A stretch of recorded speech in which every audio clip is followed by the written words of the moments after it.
Morning, Chairman. Morning, Board. We have a encore presentation of Alex Benitez's assessment presentation. It's got a lot of bells and whistles, a lot more than it did back when I started doing these in 2010. It's a good year for that too, because it's the first year ever that I can recall since 1992, and tax caps occurred, that we're actually in a fallback position where the CPI, allowable CPI for the districts will be 5%. Still to this day, there's a lot of confusion with taxpayers about assessments and property taxes in Illinois and McHenry. The CPI does control what tax districts are allowed to get. Assessments are about what percentage of the tax pie a taxpayer has to pay. So with that, I will turn it over to Alex Benitez for the presentation. It's a big year because of the CPI and also because it's the 8th year of positive equalization. Thank you.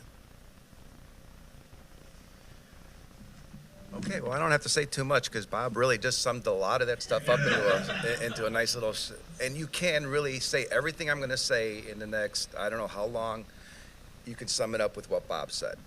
However, property taxes, assessments have a lot more nuance, and it's that nuance that's really important for a lot of people to understand what's going on. Okay, and so what I've got here is we're going to talk about 2022, the equalization factors from last year and the tax bills.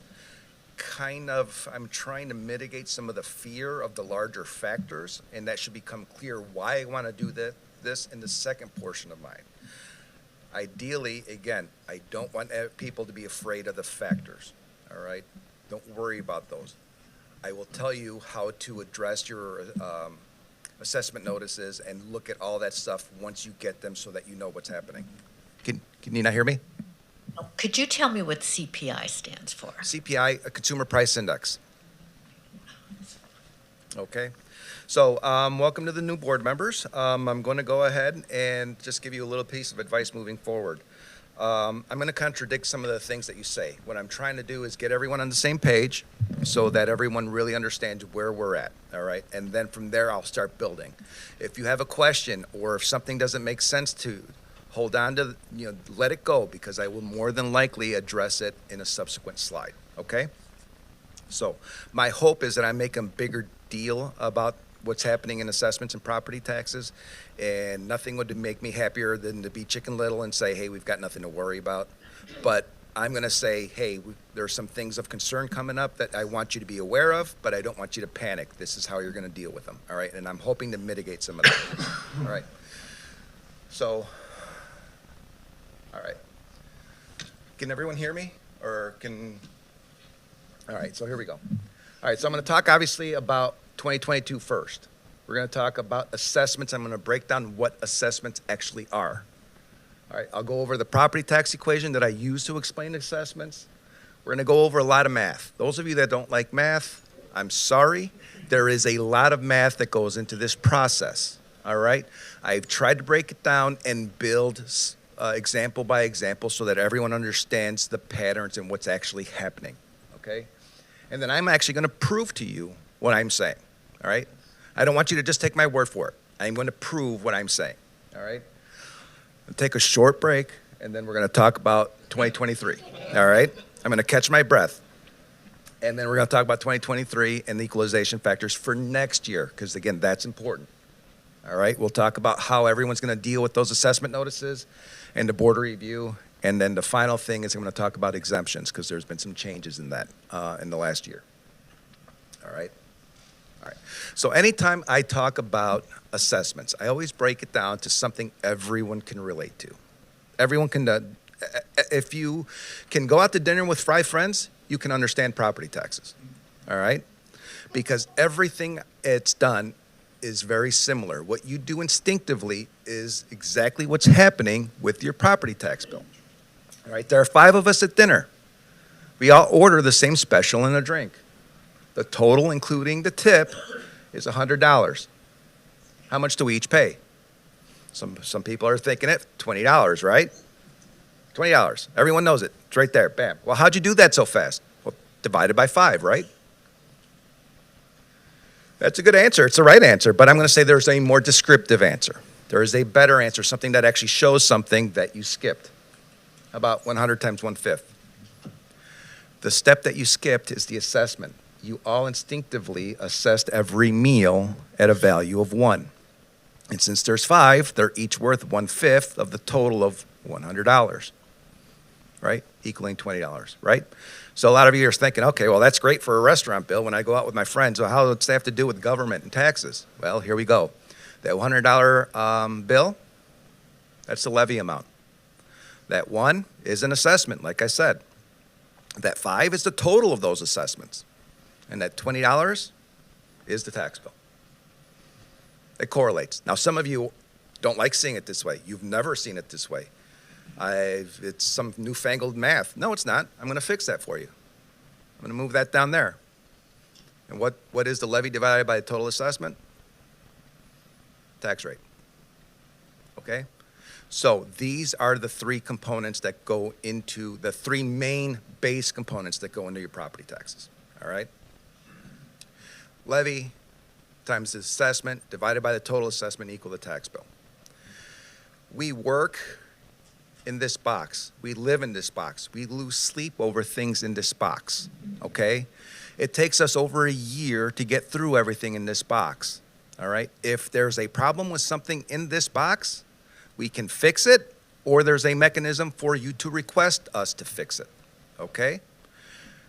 We're busy doing this. We have no input, no interest in understanding what's going on with the levy process, okay? We might be aware of this because we are the tax people. That's what people associate that, and we'll wear that. We'll explain that. So we might be aware what everyone's doing, but we're also have no control over it, all right? If we have no control over the levy amount, and if your assessment is correct, do we really have any control over your tax bill? Not really. As long as what our portion is correct, we don't control that. And I can't tell you how angry people get when we tell them that. Is your assessment correct? Yes. Then I can't do anything about it. Well, we want to complain. I know, and I'll listen. We'll listen. We always do, because it's part of our what we have to do. All right. So we'll do it, but understand that we, at the end of the day, have minimal control over the tax bill once the assessment is established to be correct. So, what is an assessment? All right, this is where I break it down to what it actually is at its core. All right, I'm going to go back to the restaurant bill, and I'm going to go back to the restaurant bill several times. The assessment is that 1/5, right? We are applying a number or a value to a specific situation. All right, and it's something, like I said a little while ago, we all do instinctively. Look at these images. All right, you're all already reacting to them, right? Some of you are smiling, some of you are laughing, some of you are already grading. Oh, I want this one. So you're already doing it, something we all do. So I'm going to bring your attention to the Black Australian. Okay, on a scale, I'm going to get more specific, on a scale of 1 to 10. 1 being ugly, or a dog you don't want, 10 being the best dog that of any kind of dog you would want. Rank this dog for me. I've heard 10. My favorite dog, I've heard 9, 8, everything is as high as something as low as a 6. But the general consensus when I show this image is 9. Anyone have an issue with that? No, 9? Okay. You want it's going to be high. All right, I'm going to change the scale on you. How about on a scale of 1 to 20? And you want to stay consistent, right? You're very comfortable with this 9. You just said you're comfortable with the 9. 18, right? How about on a scale of 1 to 100? Should be 90, right? Scale factor changed by 10 should be 90, right? Does anyone have an issue with this? No? You're all okay with this? It's good logic? Then I just explained equalization to you. That factor every year is the same thing. We are changing the scale at which we have to assess, right? Boom. I mean, a lot of people think that we drive and are asking for more money, or we're increasing assessments because we need more money. We're just adjusting the scale. That's all we are doing. Whether it's 2%, 5%, 6%, 11%, it's going to be, we're just changing the scale. That's all we're doing. All right. So let's talk about why we need to do this. All right. Why do we do this? All right, so we're going to talk about the relative effect of changing the scale and why we have to do this. All right, out of a group of 5 friends at dinner, is everyone going to get the special? No, you always have at least 1 or 2 friends that are going to be special, right? One's going to get something extra, one's going to be on a diet or is a little bit on the cheap side, right? So you need a numbering system that will take those situations into effect, right? Well, why don't we just change the scale? Instead of 5 down there, I'm going to make it 15, all right? What do we do to the top number? We have to change that by a factor of 3, right? Are any of you calling me up and calling me irresponsible? If you see me do this, if you're one of these friends and you see that I increased your assessment by 200%, are you calling me irresponsible? Are you telling me I'm the reason you're leaving the state? Oh, I'm sorry, you're not coming back to dinner with us. No, right? Because you see the math. You see that you're still only going to be paying $20, right? But what this allows us to do is that friend that got that extra drink or side or the extra beer, we can change that assessment to a 4. What does that mean he's going to pay? $26.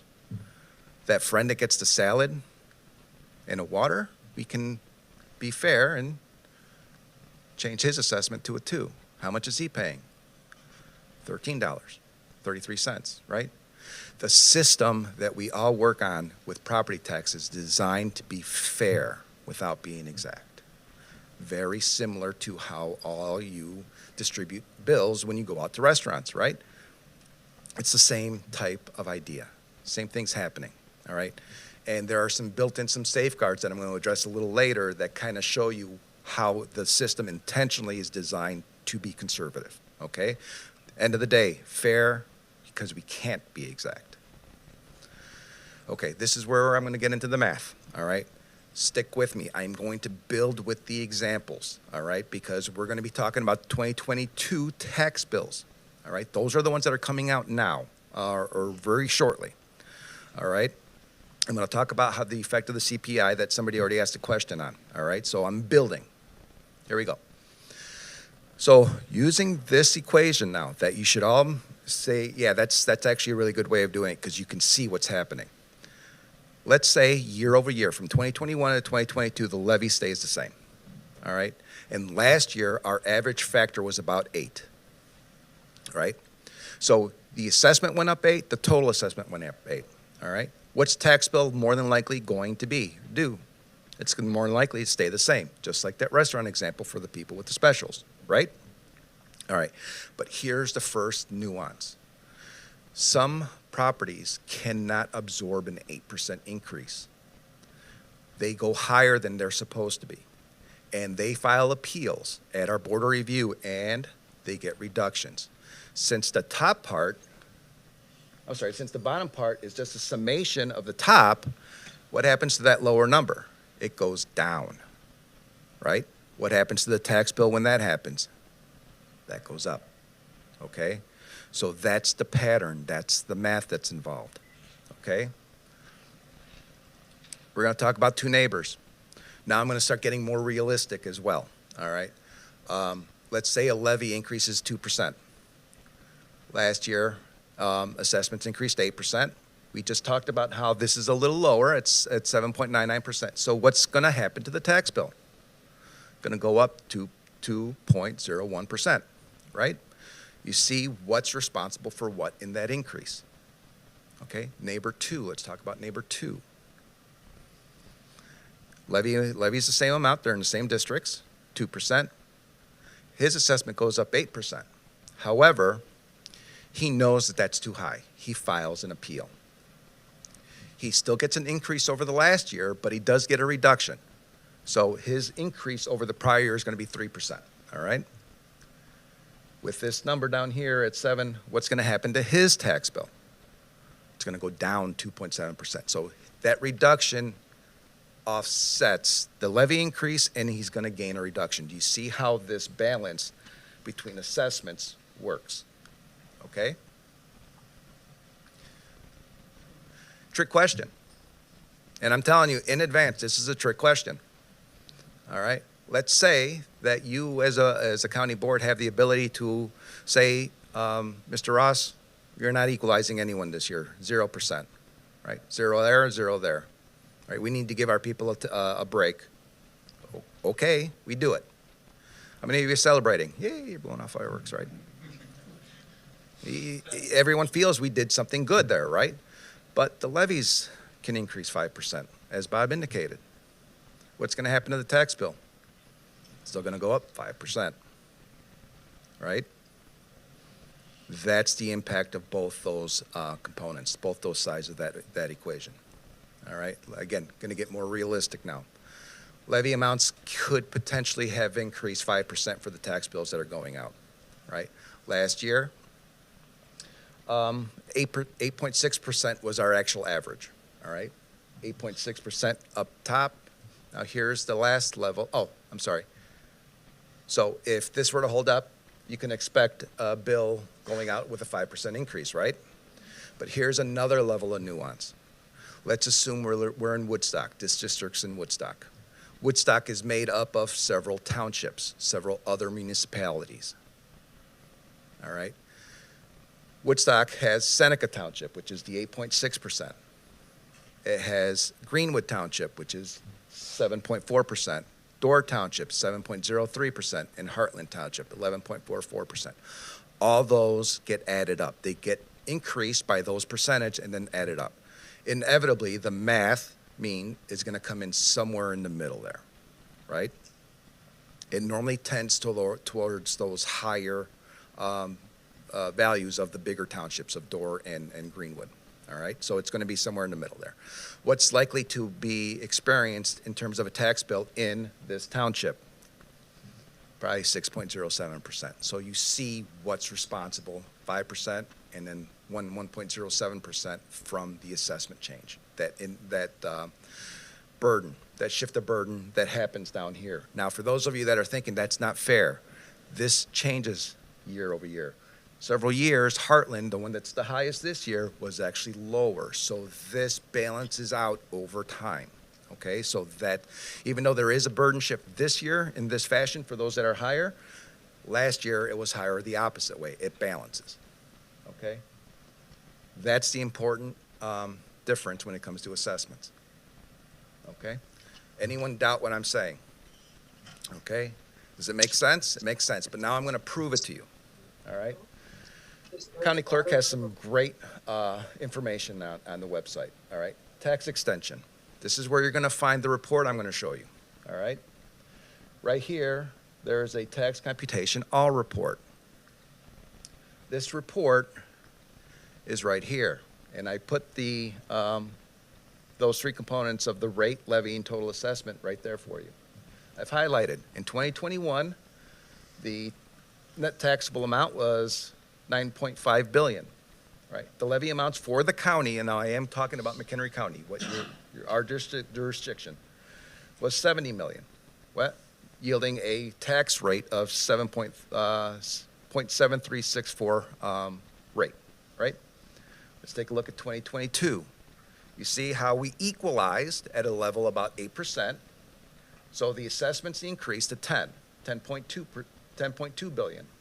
We did ask for a little bit more money, a little over 2%, I believe, 71 million, yielding a tax rate of 0.6981. I'm going to show you my tax bill. Here's my tax bill for the bill that's coming out. I'm going to sum these two. Look familiar? 0.6981, same number. So it matches. There's the calculation. There's your proof. What did my tax bill do? Increased $13 and then went down a couple cents on the pensions. Is that significant?